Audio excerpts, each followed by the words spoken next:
You wouldn't believe what I discovered when I opened that drawer. Inside was a photo of my son-in-law, Armin, shaking hands with the president. But for 3 years, my family called him a lazy man with no job. How could this be true? We lived in a small house. He wore old clothes.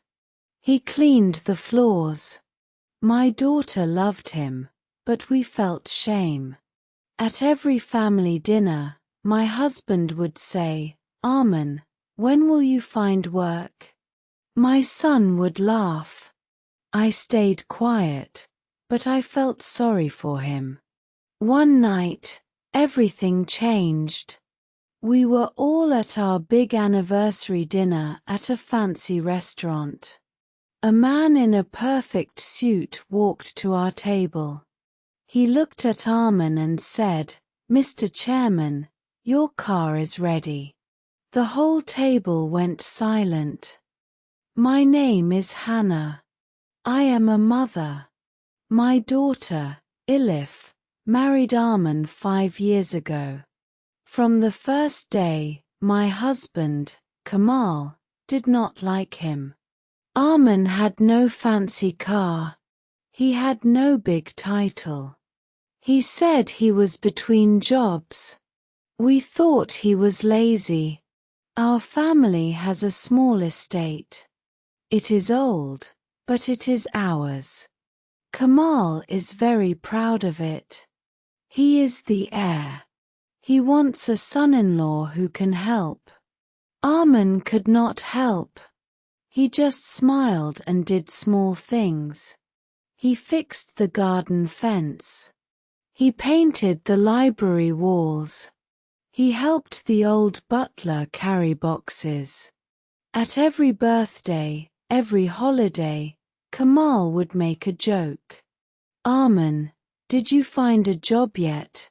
he would ask. Everyone would laugh. My son, Burak, would laugh the loudest. Elif would look sad. Armin would just smile. He never got angry. I felt bad for him. But I said nothing. I thought Kamal was right.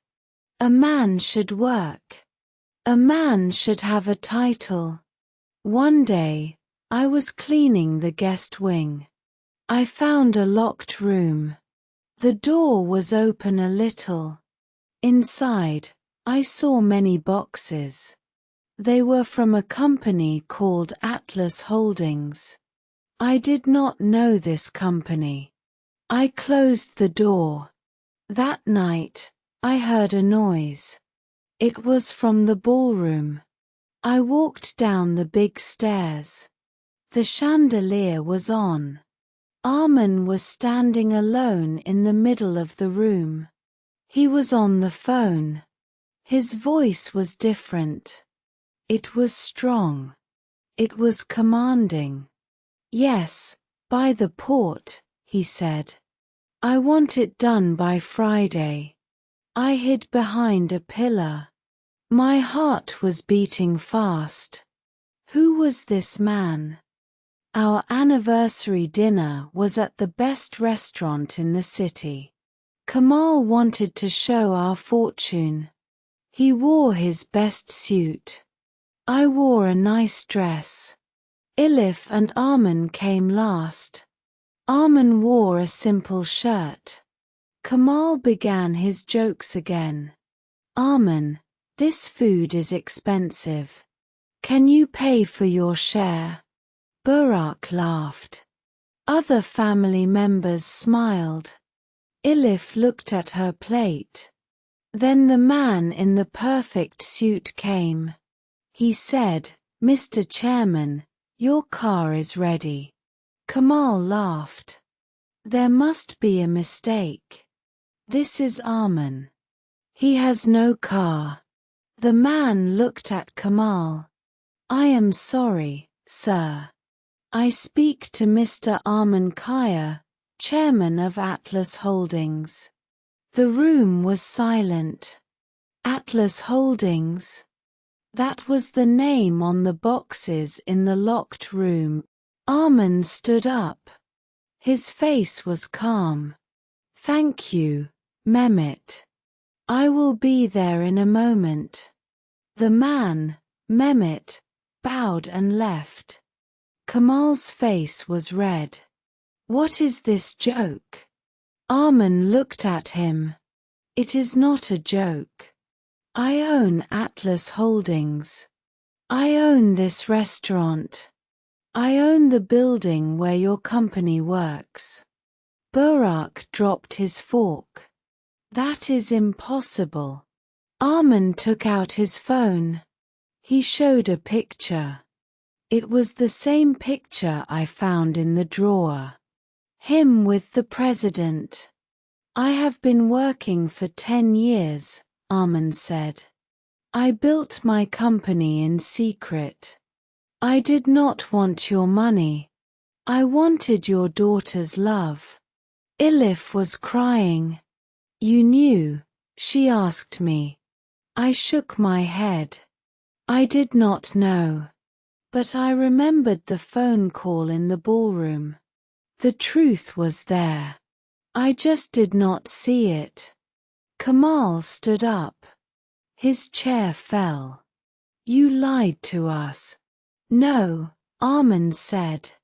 You never asked the right questions. You only saw what you wanted to see. He turned to leave. Then he stopped. One more thing. I bought your company today. The papers are signed.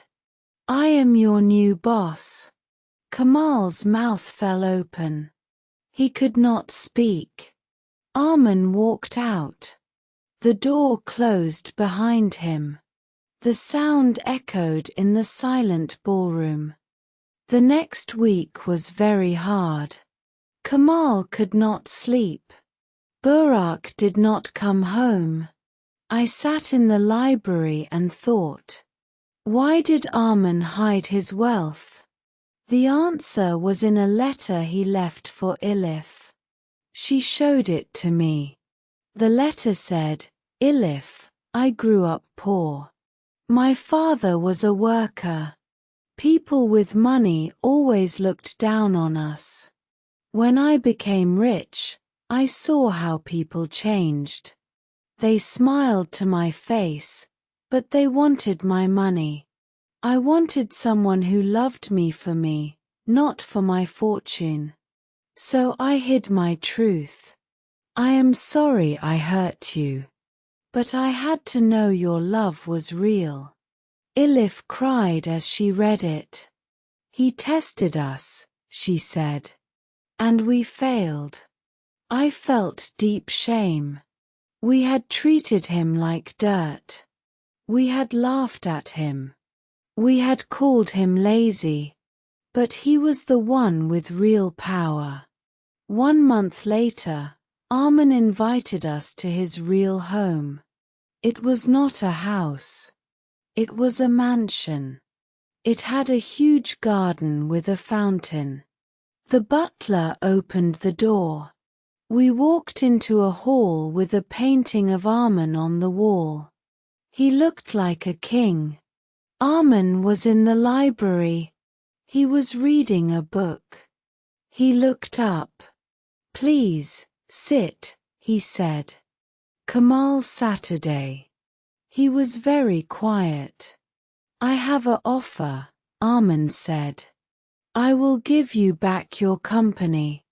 But on one condition. What condition? Kemal asked. You must work there. As a normal employee. Not as the boss. You must learn what it is like to be humble. Kemal's face was pale.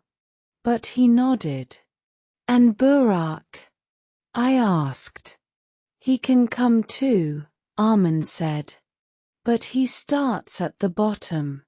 In the mail room. I looked at my son-in-law. He was not angry. He was kind. He was giving us a second chance. Thank you, I said. My voice was shaking. Armin smiled. You are family. Family forgives. But family also learns. As we left, I looked back at the mansion. The chandelier in the hall was shining like the sun. I knew our life would never be the same. That day changed our family forever. Kamal worked at the company. He was not the boss. He was a clerk. He learned to be kind. Burak worked in the mailroom. He learned respect. I learned the biggest lesson.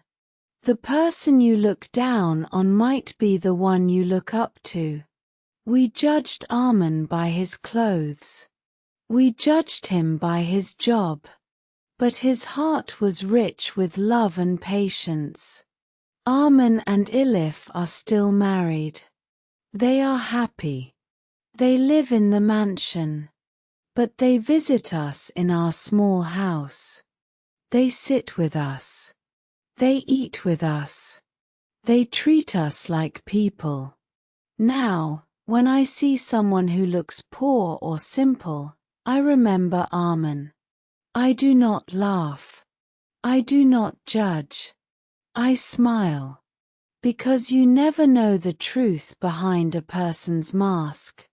Thank you for listening to my story. Remember, true wealth is not in your wallet. It is in your character.